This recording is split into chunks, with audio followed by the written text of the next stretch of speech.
Howdy everyone, Diana here, your host, Crowdfund Diaries, episode number 3. I'm here with my buddy, Jack Straw. We'll be looking under the hood of a great campaign that raised over $14,000. It didn't meet its goal, but with that it can still go very far. The campaign is called How to Start Your Farm in 5 Minutes. So it's only fitting that we put it into context, and that's what I came up with as a setting. I hope you enjoy it. And without further ado, take a look at the campaign. It was published on Indiegogo last year.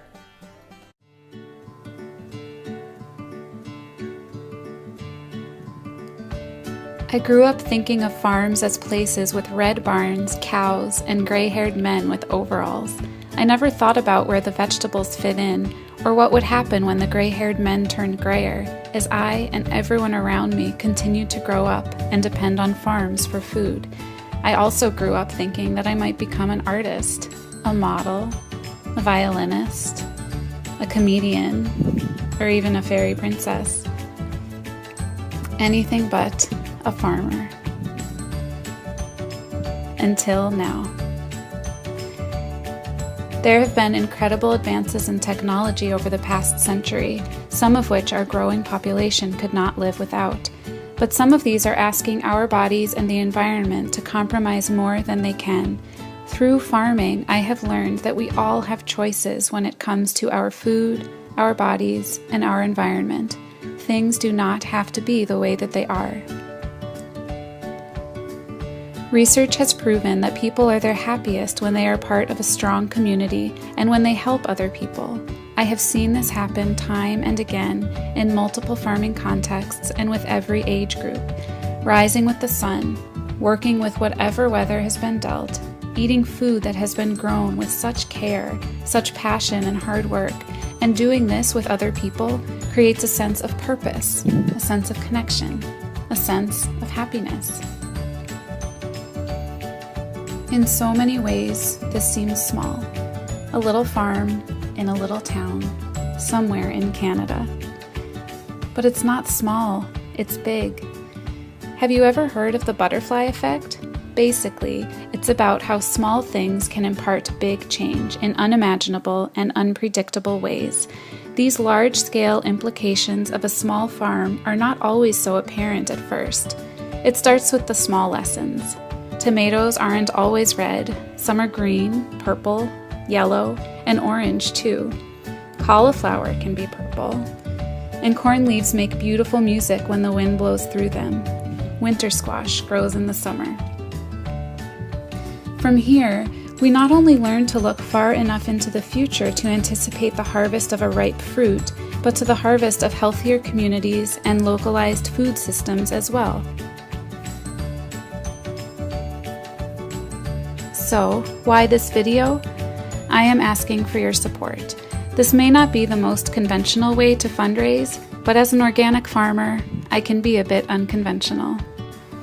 For more information about the farm, about where exactly your money would go, or to view additional resources, please visit my page on Indiegogo.com.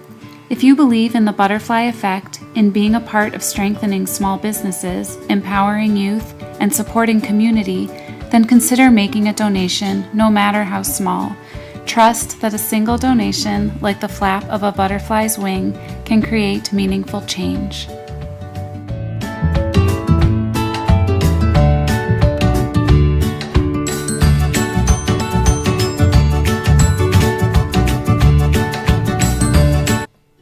So there you have it, folks.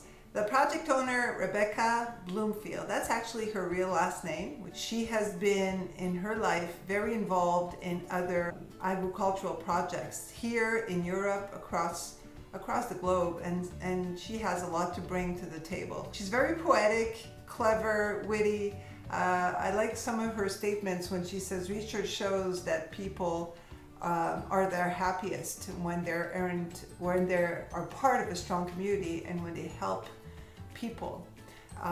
So she tries to, make it a clever storytelling, not just share the fact that, we have to be more conscious of our environment. No, She's actually very poetic about it. She talks about the butterfly effect, how small things can lead to big change. So she speaks to a wide variety of audiences, and I think that's pretty clever. And she also puts in a little education piece in the video, which she educates us about the different colors of tomato, about winter squash that is actually grows in the summer. And at the end of the video, what I really like about it is the call to action. You have 3 black screens, each screen giving us the countdown. One is the time of the duration of the video. The second screen is how long it will take to make a donation, and the third screen is the actual time it takes to set up a farm. So I think that was very nicely done, not too pushy.